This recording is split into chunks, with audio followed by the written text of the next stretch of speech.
श्रोताओं, आज 31 मई और आज है एक बहुत ही महत्वपूर्ण दिवस। पूरे विश्व में हम मना रहे हैं तंबाकू निषेध दिवस। आज इस विषय पर बातचीत के लिए हमारे बीच हैं सर्जिकल ऑन्कोलॉजिस्ट यानी कैंसर रोग विशेषज्ञ डॉक्टर मनीषा पटनायक। डॉक्टर मनीषा पटनायक, आपका कार्यक्रम में बहुत बहुत स्वागत है। Thank you. डॉक्टर पटनायक, आज इतना महत्वपूर्ण दिवस है, विश्व तंबाकू निषेध दिवस। इस दिवस को मनाने की आवश्यकता क्यों पड़ी? क्या उद्देश्य है इसे मनाने का? ये एक्चुअली एक अवेयरनेस प्रोग्राम है जिसको हम तंबाकू के बारे में हम लोगों को अवेयर करना चाहते हैं। ये मनाया जाता है WHO की तरफ से।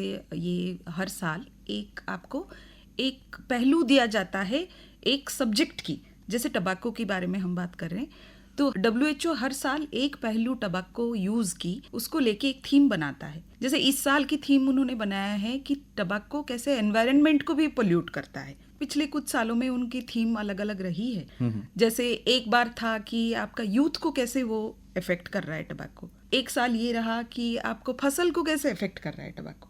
तो हर साल एक नए पहलू लेके उसके बारे में अवेयरनेस जनरेट किया जाता है।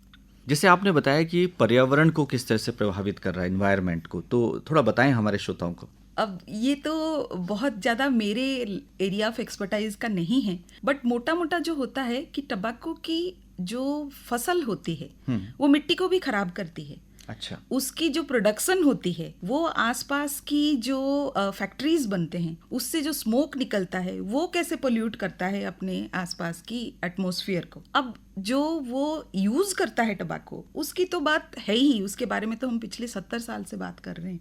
लेकिन 70 साल से लोगों को पता है कि टबाको जो यूज है उससे बहुत प्रकार की स्वास्थ्य में चेंजेस आते हैं, starting from heart disease to cancer जी। लेकिन उसके बारे में इतनी अवेयरनेस होने के बावजूद उसमें कुछ कम नहीं कर पाए हम पिछले 70 साल में। आपको ये जान के हैरानी होगी कि पहली जो रिसर्च हुई थी कि टबाको की बुरे असर के बारे में वो टबाको कंपनी के द्वारा किया गया था US में जी। और उसकी रिजल्ट्स को दबा दिया गया था क्योंकि उससे पता चल गया था कि टबाको कितनी हानिकारक है। लेकिन देयर वर रीजंस और उसी को हम ये मुद्दा बनाते हैं, हर साल ये बात करते हैं कि टबाको से बहुत हानि होती है, लेकिन हम बहुत कुछ अभी तक बाकी है करने के लिए। डॉक्टर पटनायक, हमारे श्रोताओं को बताएं कि तंबाकू वास्तव में है क्या? उसमें ऐसा कौन सा पदार्थ है जो इतना हानिकारक है और इसका सेवन जो खास तौर से भारत में किया जाता है, किन किन रूपों में किया जाता है? तंबाकू जो हमारे आसपास की हम मरीजों को देखते हैं या आम जनता को देखते हैं वो मोटे मोटे दो टाइप की वे में यूज करते हैं टबाको को। एक तो है च्यूइंग टबाको जिसको चबा के खाते हैं, और एक स्मोकिंग टबाको। स्मोकिंग टबाको लोग बीड़ी, सिगरेट, हुक्का बहुत प्रकार की तरह तरह की यूज करते हैं। च्यूइंग टबाको जैसे जर्दा, पान, एक ईस्टर्न इंडिया में एक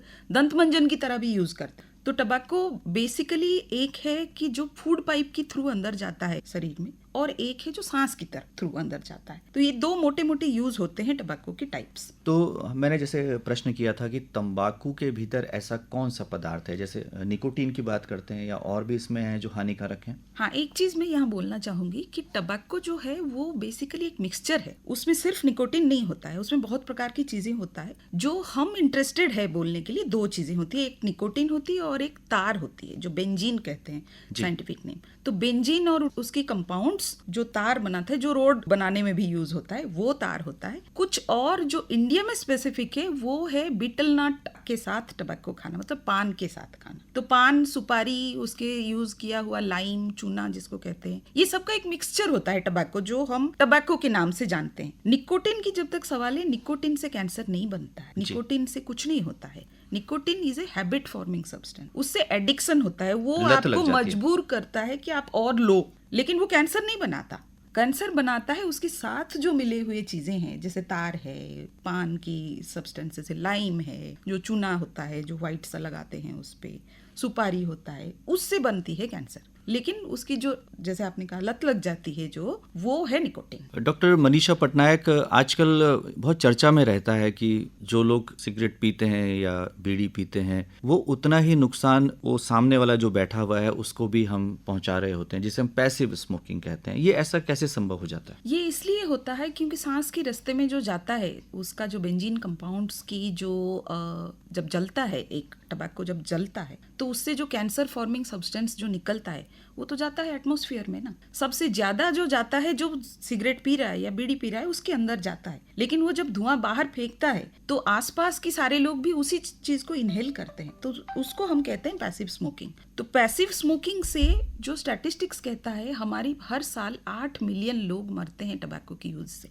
डिफरेंट डिजीजेस की वजह से। उनमें से 1.2 मिलियन पैसिव स्मोकिंग की वजह से जाते हैं। तो काफी बड़ा प्रतिशत है। ये बहुत बड़ा नंबर है। In a country like India it's a huge number. हाँ, उनकी इसमें कोई गलती नहीं है। उसकी कोई गलती नहीं है, और ज्यादातर वो जानते भी नहीं है उनके साथ बुरा हो रहा है। जैसे आप एक क्राउडेड प्लेटफॉर्म में बैठे हुए हैं, आप रेलवे स्टेशन में बैठे हुए हैं, आप एक, इसीलिए तो एयरप्लेन्स में बैंड है कि आप, क्योंकि आपके एयर सर्कुलेट कर रहा है, वही एयर को आप लोग सारे पी रहे हैं सिगरेट साथ में, तो वो ठीक नहीं है, इसीलिए वो बैंड होना चाहिए। डॉक्टर मनीषा, अब हम जानना चाहेंगे कि तंबाकू सेवन के जो शरीर पर दुष्प्रभाव हैं, खास तौर से फेफड़ों पर और अन्य अंगों पर किस तरह से पड़ते हैं? वो सेवन की जरिया की वजह से है। मतलब जैसे आपने च्यूइंग टबैको लिया, तो टबैको जिस रास्ते से अंदर जा रहा है शरीर के, उसके ऊपर पूरे असर करेगा। जैसे आपने च्यूइंग टबैको यूज किया, तो वो ओरल कैविटी की कैंसर भी बनाएगा, वो फूड पाइप की भी कैंसर बनाएगा, वो पैनक्रियास की कैंसर बनाएगा, पेशाब की थैली तक कैंसर बनाएगा। वो आपने अगर बीड़ी या सिगरेट की यूज किया तो वो फेफड़ों की कैंसर बनाएगा,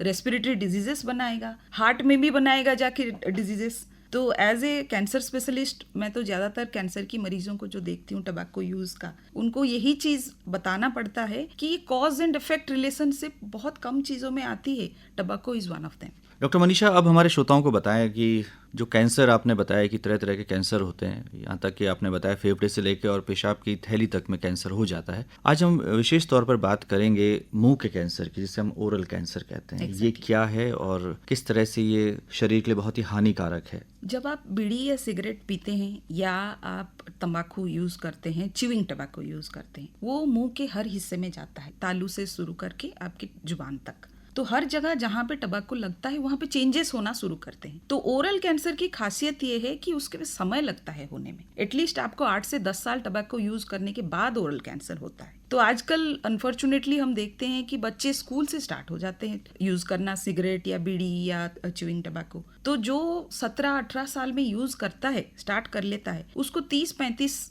उम्र तब तक उसको ओरल कैंसर होने की संभावना पूरा आ जाता है। तो हम लोग आजकल इंडिया में बहुत देख रहे हैं कि बहुत यंग पॉपुलेशन में टबैको रिलेटेड कैंसर्स काफी कॉमन हो गया है। जो पहले क्या होता था, लोग जो 40-50 साल की एज में आते थे, 50 के ऊपर के एज में, आजकल हम देखते हैं 30-35 में भी आ रहे हैं। तो एक ये चीज बहुत चेंज हो गया है। और ओरल कैंसर की ये खासियत है कि वो इमीडिएटली जानलेवा नहीं होता है, वो धीरे धीरे बढ़ता है, तो लोग उसको इग्नोर बड़े करते हैं। और कैंसर पेनफुल नहीं होता है तो और ज्यादा इग्नोर करते हैं लोग, देसी दवाई करते हैं, पड़ोसी से पूछते हैं, नॉन एक्सपर्ट से पूछते हैं, तो बीमारी बढ़ा के आते हैं। तो इंडियन कैंसर जो है, इंडियन ओरल कैंसर जो है, स्टेज 3-4 से पहले कोई आता ही नहीं, बहुत कम परसेंटेज आते हैं जी। लेकिन डॉक्टर मनीषा, कुछ लक्षण होंगे, प्रारंभिक लक्षण? बिल्कुल। तो मेन जो प्रारंभिक लक्षण होते हैं वो है कोई छाला या गांठ बनना मुंह के अंदर, जो ठीक नहीं हो रहा है। 3 से 4 हफ्ते तक आपकी अगर ठीक नहीं हो रहा है छाला, उसको छूने से ब्लीडिंग हो रहा है या वो पेनलेस है और धीरे धीरे बढ़ रहा है,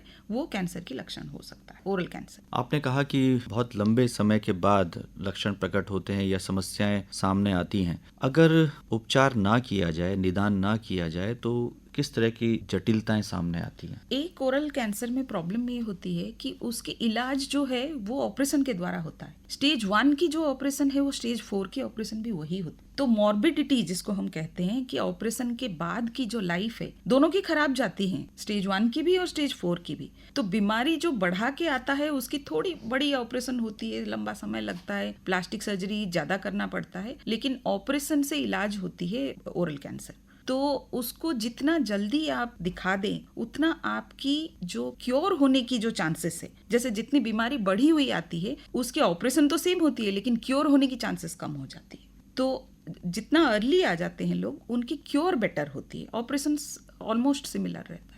डॉक्टर मनीषा पटनायक, आपने बताया कि जो निकोटीन है वो लत पैदा करता है, तो इस लत से छुटकारा क्या संभव है? हाँ, संभव है। उसकी जैसे कोई भी हैबिट फॉर्मिंग सब्सटेंस के लिए होता है, उसको कहते हैं 2 टाइप की चीजें करा जा सकता है। उसमें धीरे धीरे कम करने की बात होती है, और एक है गोइंग कोल्ड जिसको कहते हैं, एकदम से छोड़ दिया जाए उसको तो, और उसको जो उसके होने वाली साइड इफेक्ट्स है हैबिट फॉर्म हो जाने के बाद छोड़ देने से एकदम से जो साइड इफेक्ट्स है उसको कंट्रोल कर लिया जाए स्पेशल यूनिट्स में, उसको एडमिट करके करना पड़ता है। जैसे अपनी नॉर्मल एनवायरनमेंट में जहाँ पे आपने हैबिट वो फॉर्म किया है उससे अगर मरीज को हटा दिया जाए तो उसका आसान होता है उसकी साइड इफेक्ट्स को कंट्रोल करना, और धीरे धीरे वो छूट जाता है। ये भी है कि धीरे धीरे डिसेंसिटाइजेशन जो है वो धीरे धीरे आपको कम करते जाना है और एक दिन फाइनली बंद कर देना है। ये दोनों स्टैंडर्ड तरीका है, लेकिन ज्यादातर ये देखा गया है कि गोइंग कोल्ड ज्यादा असर करता है। तो डॉक्टर साहब, अगर लत को छोड़ना है तो क्या कोई ऐसे पदार्थ हैं जिनका हम सेवन करें, जिससे अगर तंबाकू कोई व्यक्ति खाता है या बीड़ी, वो कोई ऐसे है नहीं मेडिसिन जिसको खाने से आपको तंबाकू खाने की मन नहीं करे, वो अपनी विल पावर के ऊपर डिपेंड करता है। कोई भी हैबिट फॉर्मिंग सब्सटेंस आप छोड़ते हैं वो आपकी अपनी चाहत के ऊपर होता है, आप छोड़ना कितना इच्छा शक्ति क्या है, इच्छा शक्ति जिसको कहते हैं, आपकी विल पावर डिसाइड करता है कि आप छोड़ पाएंगे कि नहीं छोड़ पाएंगे। ऐसे कोई मेडिसिन नहीं है। अच्छा, हम देखते हैं कि महिलाएं और पुरुष बराबर ही इसका तंबाकू का सेवन करते हैं। हमारे कई राज्य ऐसे हैं जहाँ पान खाने की आदत है। हम उत्तराखंड की बात करें तो उत्तराखंड में भी महिलाएं बीड़ी सिगरेट का प्रयोग करती हैं, खास तौर से हम पहाड़ी इलाकों की बात करें तो क्या कहना चाहेंगी आप आज इस कार्यक्रम के माध्यम से? तंबाकू खाने के लिए कोई वजह, हर वजह गलत है। कोई तंबाकू खाता है कि वो उसको ठंड लगती है, कोई खाता है कि उसको कॉन्स्टिपेशन होता है। वजह बहाने होते हैं, वो वजह नहीं होते हैं, वो बहाने होते हैं। कंसंट्रेशन के लिए भी खाते हैं, कई लोग कहते हैं। बहुत लोग कहते हैं, जो बच्चे हैं, स्कूल्स के बच्चे हैं, वो पीयर प्रेशर की वजह से भी खाते हैं कि हाँ सबके सामने कि आउट ऑफ ग्रुप हो जाएंगे, सब लोग ग्रुप में सिगरेट पी रहे हैं तो हम नहीं पी रहे हैं, तो हमको लोग ग्रुप में नहीं रखेंगे। वो सारे वजह नहीं होते हैं, वो बहाने होते हैं। तो बहाने आपको छोड़ना पड़ेगा। तंबाकू खाने का कोई वजह नहीं है, जहर की कोई डोज नहीं होता है, जहर पीने की कोई वजह नहीं होती है, तो आपको उसको छोड़ना पड़ता है। चाहे आप पहाड़ों के ऊपर हैं या आप शहर की सबसे बड़ी स्कूल में पढ़ रहे हैं, लेकिन आपको टबैको आगे जाके आपकी हेल्थ इश्यूज बनाएगा, तो आपको छोड़ ही देना है, उसकी कोई रीजन नहीं है। डॉक्टर मनीषा, कई बार ये भी देखा गया है कि अभिभावक यदि इन पदार्थों का सेवन करते हैं तो बच्चे भी उनको देखा देखी में करने लग जाते हैं। बिल्कुल। तो क्या कहना चाहेंगे पेरेंट्स से कि उनको ऐसा माहौल दें, उनको इन चीजों से दूर रखें? एक उदाहरण प्रस्तुत करें। मैं अपनी बेटे की बात कर सकती हूँ जी। मेरा बेटा 17 साल की है, मैं सर्जिकल ऑन्कोलॉजिस्ट हूँ और मैं एंटी टबैको हूँ from the time I started. वो ऑब्वियस है, मैं जिस चीज की इलाज करती हूँ तो मैं अपने बच्चे को तो ये वो होने नहीं दूंगी ना, हर माँ चाहता है। तो जब वो छोटा बच्चा है, जैसे 4-5 साल का था, तब से हम जब घूमने जाते हैं, मैं साथ में एक ग्लव्स लेके जाती हूँ हमेशा, कि रास्ते में जो पड़ा हुआ है आपकी तंबाकू की कवरिंग्स, जैसे बहुत सारे गुटखा की ये पड़े रहते हैं, कोई भी पार्क में आप चले जाइए, कोई भी पब्लिक प्लेस में चले जाइए, बहुत सारे सिगरेट बट्स पड़ा होगा। उत्तराखंड इतनी सुंदर जगह है, लोग लेकिन उसको पूरे स्पॉइल करने में तुले हुए हैं जी। तो हम एक ग्लव्स लेके जाते हैं, एक गार्बेज बैग जो भी मिल गया, पॉलीथीन हो, कागज हो, जो भी लेके जाते हैं। तो 4-5 साल की उम्र से वो बच्चा उठाता है सिगरेट बट्स और प्लास्टिक्स, उठा के फेंक के आता है। तो उसकी जो है एक दिमाग में बैठ गया है कि ये चीज गलत है। मुझे उसको बोर्डिंग स्कूल में भेजना जब पड़ा है, तभी भी मैं आई एम वेरी श्योर कि वो बच्चा कभी जाके पीयर प्रेशर, कॉन्स्टिपेशन, कुछ भी और वजह हो, वो बच्चा कभी टबैको यूज नहीं करेगा। बहुत अच्छा क्योंकि उसकी जो जैसे वो बड़ा हुआ है, उसने देखा है और उसने सुना है। ये बहुत अच्छा उदाहरण आपने दिया डॉक्टर मनीषा पटनायक, और हमारे जो पेरेंट्स हैं वो इस बात को ध्यान में रखें और ऐसे प्रयोग वो भी कर सकते हैं। अब सरकारी प्रयासों की बात करते हैं। पब्लिक प्लेसेस में, सार्वजनिक स्थानों पर इन चीज़ों का सेवन जो है उसको प्रतिबंधित किया गया है, लेकिन ये प्रयास नाकाफी नजर आते हैं। आपका क्या मानना है? मैंने दोनों पहलू देखा है इसका।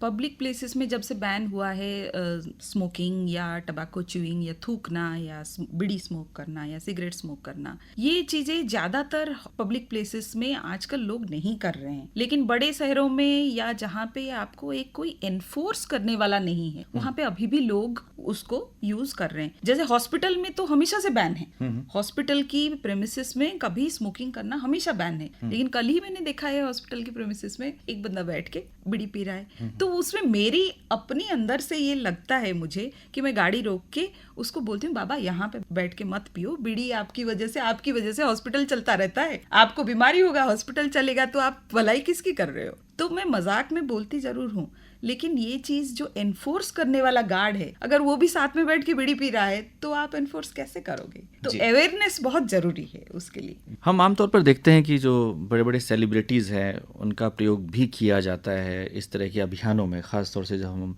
तंबाकू सेवन की बात करते हैं, लेकिन कई बार हम विज्ञापनों में भी सेलिब्रिटीज़ को देखते हैं, तो आप क्या कहेंगी? करते तो हैं, लेकिन वो उनका जॉब है, पैसे कमाने के लिए करते हैं। वो सही गलत नहीं देखते हैं। जब वो नौकरी कर रहे हैं कोई, तो नौकरी का कुछ असूल है, वो कर रहे हैं। वो हमारे ऊपर है कि हमारी इंटेलिजेंस के ऊपर है कि उसको हम किस तरीके से लें। अगर हम ये सोचे कि उसको ब्लाइंडली फॉलो किया जाए, XYZ ने स्मोक किया तो हमने भी करना है, तो वो पॉइंट करता है हमारी अपनी कमी, इंटेलिजेंस की कमी से, उसकी नहीं। वो तो पैसे कमा रहा है। जी जी। तो अंत में क्या कहना चाहेंगी हमारे श्रोताओं से? यही कहना चाहूंगी कि तम्बाकू जो होता है वो जहर है, उसकी कोई डोज नहीं होता है, उसकी कोई लेने का वजह भी नहीं होता। तो अगर आप ले रहे हैं, खुद छोड़ दीजिए। अगर नहीं ले रहे हैं, आपके सामने वाला ले रहे हैं, उसको भी बोलिए कि उसकी लाइफ इंपॉर्टेंट है। टबैको तो हैबिट फॉर्मिंग है, टबैको से जान जाता है, जान बहुत बड़ी चीज होती है। तो डॉक्टर मनीषा पटनायक, आज आप हमारे इस कार्यक्रम में आए और आपने हमारे श्रोताओं से विश्व तंबाकू निषेध दिवस के अवसर पर बहुत ही महत्वपूर्ण जानकारी साझा की। आकाशवाणी स्टूडियोज में आने के लिए आपका बहुत बहुत आभार, बहुत बहुत धन्यवाद। धन्यवाद।